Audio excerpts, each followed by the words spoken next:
Hey everybody, it's Dr. Dost. Welcome back to my channel, Biblical Languages and Literature. And today we're going to be dealing with Daniel 1:5. Daniel 1:5, and this video is part of a series in a playlist that I've created called Textual Analysis of the Hebrew Bible, Textual Analysis of the Hebrew Bible. And in this series, we analyze the Hebrew text, we parse words when necessary, talk about the translations, and occasionally deal with some text critical issues. We look at the Masorah, we look at cantillation marks, and sometimes we'll look at ancient and modern interpretation as well. Before we get started, please be sure to subscribe to the channel if you haven't already, and I encourage you to, when you watch these videos, please watch them through till the end as it helps the watch time. We're trying to get the station, or this channel, try to get the channel monetized. And so just your support in that regard means a whole lot. Be sure to also click the bell so that you're notified when I publish new videos in this and other series. And be sure to hit that like button and share the video on social media platforms if you would as well, just so we can help get more followers. And the sooner I can make a little compensation from this, the more time I'll be able to devote to it and have more videos out on a much more consistent basis. All right, appreciate your support, guys. Let us get started. So we're in Daniel 1:5, we said, and let's start by reading the text. So the text says, Vayman lahem hamelech devar yom biyomo, mepat bag hamelech umiyen mishtav, ולגדלם שנים שלוש, ומקצתם יעמדו לפני המלך. All right, now a little slower. וימן להם המלך דבר יום ביומו, מפתבג המלך ומיין משתב, ולגדלם שנים שלוש, ומקצתם יעמדו לפני המלך. וימן להם המלך דבר יום ביומו, מפתבג המלך ומיין משתב, ולגדלם שנים שלוש, ומקצתם יעמדו לפני המלך. Okay, so the first word we have here is vayman, vayman. And this is a vav consecutive third masculine singular. You can tell that by the yud prefix. A third masculine singular, vav consecutive form. And it's apocopated, meaning the ending is chopped off. So the way this form is going to be listed in a lexicon is under the root mem nun he, which in the PL means to number, to count, but also to appoint. To number, to account, or also to appoint. But final hey verbs in the PL, in the vav consecutive form, you're going to see that they are often apocopated. The ending is chopped off. Vayman. Okay? And so vayman on its own would mean, without the benefit of any context, would mean and he numbered, and he counted, or and he appointed. Okay? And so let's see what the context is. The next word we have is lahem, which would mean to them, to them. And so the question, who is the them of which the text is speaking? Okay, and we saw back in verses 3 and 4, we should actually go back a little bit, where it said in verse 3, right?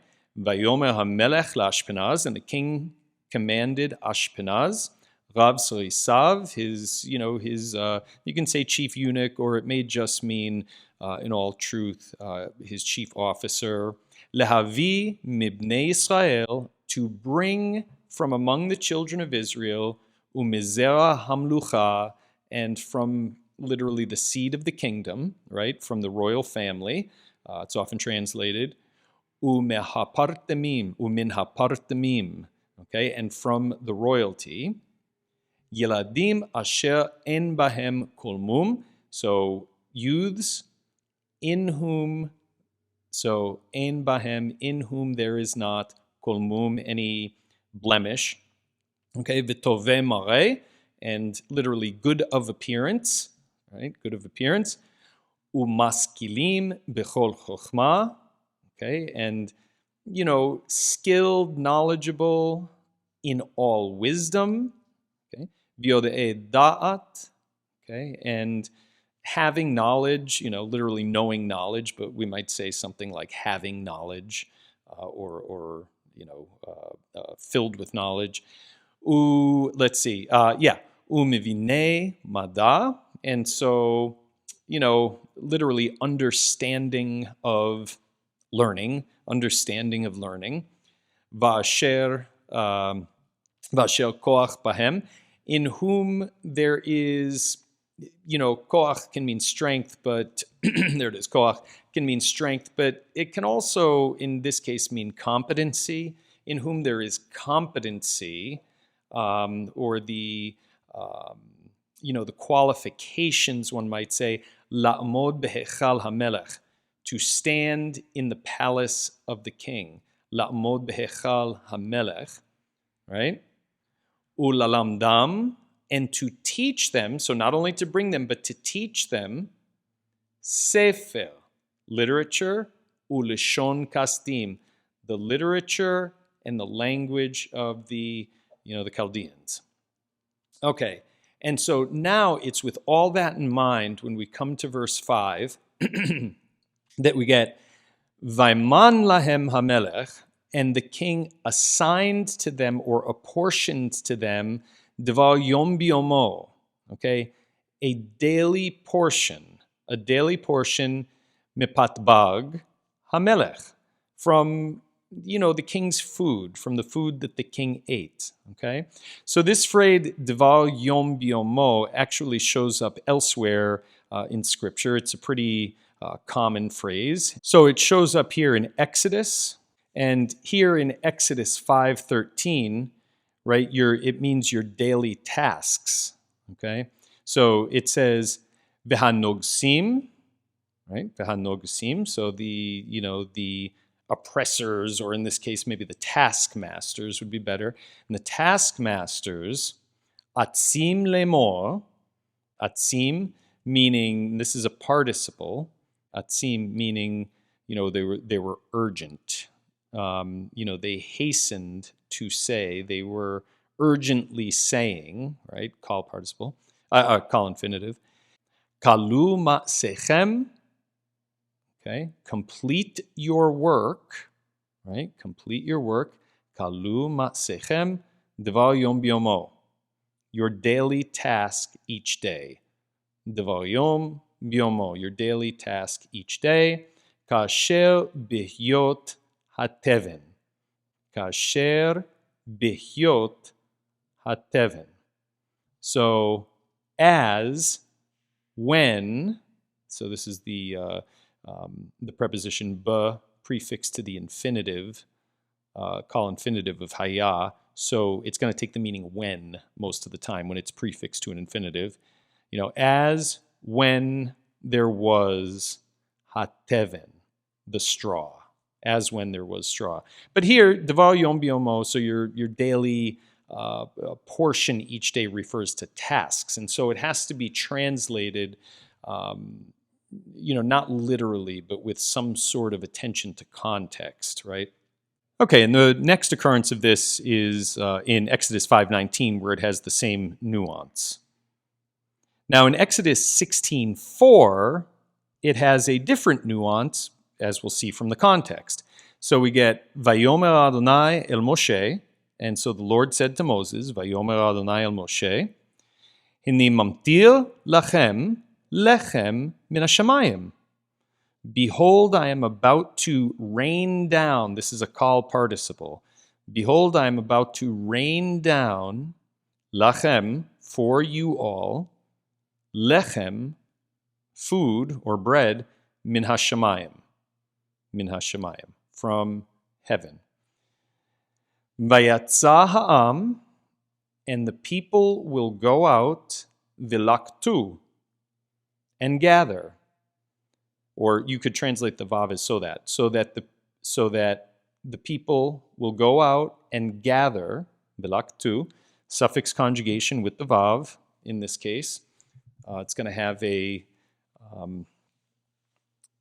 more of a subjunctive notion, actually, that they may go out and gather. Devar yom biomo, a day's portion each day. Devar yom biomo, a day's portion each day. Now here, the daily portion is lechem. And this is the general sense that it has in Daniel 1:5. So we have Vaiman lahem hamelech devar yom biomo mepatbag hamelech, from the food of the king. The mem on the beginning here is the preposition from. Mepatbag hamelech, from the king's food, the food that the king ate. Umiyen, and from the wine, mishtav, literally from the wine of his drinking. We have a construct phrase there. And from the wine of his drinking. The wine that he drank. And from the wine that he would drink, you might say. So they got a portion of his food, of the king's food, and a portion of the king's drink. And that, of course, invites theological questions. So especially understanding that this text is written in the middle of the 2nd century, not when it purports to have taken place, but in the middle of the 2nd century, we have to ask ourselves, what is the anticipated response that the authors are eliciting here when they say that these young Jewish scholars are going to receive food and drink from the king? So the king appointed Vaiman lahem, right, food and drink, and so what else did he appoint? Ulegadlam, and to teach them. Okay, this is the verbal root, gimel dalet lamed, from the same root that gadol, the word for big, is. But here it means to train them, to educate them, to raise them up in an education sense, right? Shanim shalosh, 3 years. Shanim shalosh, 3 years. So train them up for 3 years, or educate them for 3 years. Umikzatam, and literally, and from the end of them, which basically means at the conclusion of which. Umikzatam, at the conclusion of which they may stand, ya'amdu, prefix conjugation, third plural, they may stand, this is of course kal as well, or G-stem, they may stand lifnei hamelech, before the king. They may stand before the king. Okay, so that is the text. Let's see, just a couple of comments in terms of accents. I don't want to do a whole lot with it today, but let's just review a few accents that we know already. Maybe in the next video we'll deal with some new ones. Up here in the phrase devar yom biomo, as you could tell from the translation, these all go together, right? These all go together. And so devar yom biomo, you'll notice that the first word, which from a Masoretic standpoint, devar yom is one word, okay, because it has the makef, okay? And so it's only going to get one accent, and that accent is the conjunctive munach, a joining accent, the conjunctive accent, so munach. And this is very common we've seen in previous verses, in tightly constructed phrases, whether it's a construct phrase or some other kind of syntactical arrangement. But here we get a conjunctive accent, munach, which is followed by the disjunctive accent, which looks like a diamond, revia, right up there above the mem. Okay, and that's a fairly prominent disjunctive accent. So the king apportioned for them, devar yom biomo, right? A daily portion, okay? So we've seen that munach before. Revia is an accent that we're going to see pretty regularly, and I just want to look for that pattern. Let's do a search for that pattern, and we'll see how often that occurs, okay, in the book of Daniel. And, we've also done before, we've looked in Genesis, I think. So why don't we look and see the first few examples in the Bible, and then we will look at some in the book of Daniel as well. So we actually see this pattern in Genesis 1:9, okay, and this is the first time in the Bible, in canonical order anyway, where you have two words joined together with this accent pattern. And lo and behold, it's Vayomer Elohim, and God said. Tightly joined syntactical phrase. In this case, it's not a construct, it's a subject, a verb followed by its subject. Vayomer Elohim. We also get that in Genesis 1:11 as well. It shows up in Genesis 1:14. You see it in Genesis 1:22 on the Peru Urevu, be fruitful and multiply. Again, this is not a construct, it's not verb subject, but it's two imperatives that go together, be fruitful and multiply. So again, different kind of syntactical construction, but nevertheless a tight construction, munach revia. We see again the Vayomer Elohim in Genesis 1:24 with that accent pattern. We see it here in Genesis 1:26 on uve'of hashamayim, and on the birds of the heavens, on the birds of the sky. Okay, you get the idea. Very common accent pattern, so it's worth paying attention to. All right, let's go to Daniel now and see where else this shows up in Daniel.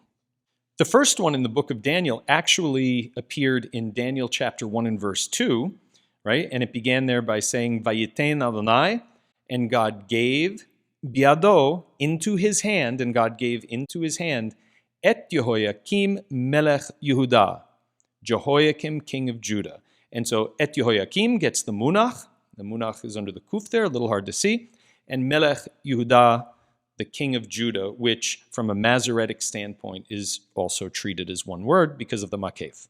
And so munach, makef, Jehoiakim king of Judah. And so there, different syntactical construction, it's an appositional phrase.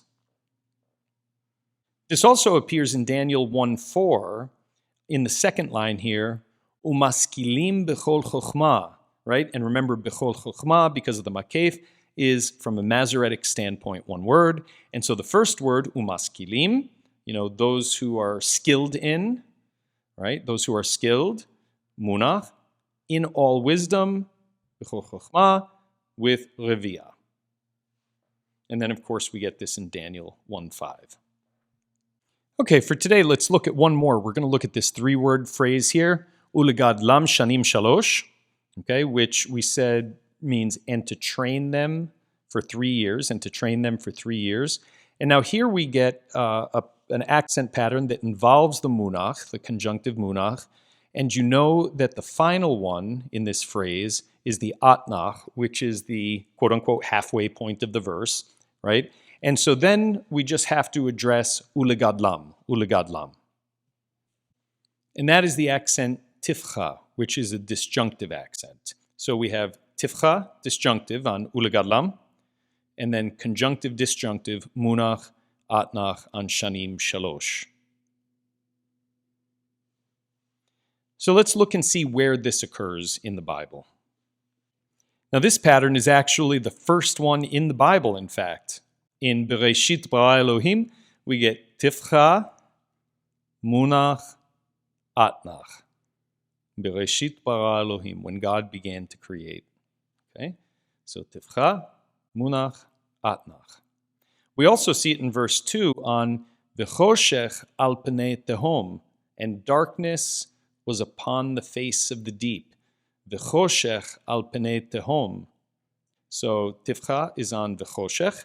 Al pnei is treated as one word because of the makef there, and it has the munach, and then tehom has the atnach. We see it in 1:3. Vayomer Elohim yihi or.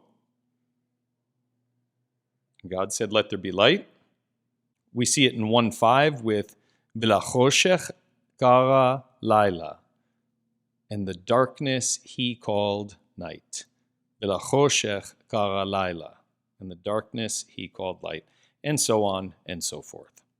Now in Daniel, we saw this pattern right in verse 1, Bishnat Shalosh, which has in the third year, which has Munach Zakef Katan, in the third year, Bishnat Shalosh, Lemalchut Yoyakim Melech Yehuda. Melech Yehuda is one word, it has the Atnach. Yehoiakim has the munach, and then of course lemalchut has the tifcha. We see it again in verse 2, where we get Eretz Shinar Beit Elohav. Okay. Now in Daniel 1:3, we get La'ashpenaz Rav Sarisav. La'ashpenaz Rav Sarisav. So to Ashpenaz, the chief official. Okay. We see it in 1:4 with La'amod Behechal HaMelech. La'amod Behechal HaMelech, to stand in the palace of the king. And then here again, of course, in 1:5, Umien Mishtav Ulegadlam Shanim Shalosh. Now, I don't know if you've noticed this, but actually, this phrase is preceded by Munach Zakef Katan. And I just want to look this up. We're going to add this to our search, and we're going to see how many times a phrase or a construction with all 5 of these accents show up, with all 5. And so you'll notice that this pattern with all 5 of these accents is actually the first pattern we see in the book of Daniel. Bishnat Shalosh lemalchut Yoyakim melech Yehuda. We've got Bishnat has munach, conjunctive. Shalosh has zakef katan, the disjunctive. Lemalchut has the tifcha. Yehoiakim, munach. And then melech Yehuda, because of the makef, is treated as one word with the atnach. We also see the same pattern in Daniel 1:3. Vayomer hamelech la'ashpenaz rav sarisav. We see it in the middle of verse 4 with koach bahem la'amod behechal hamelech.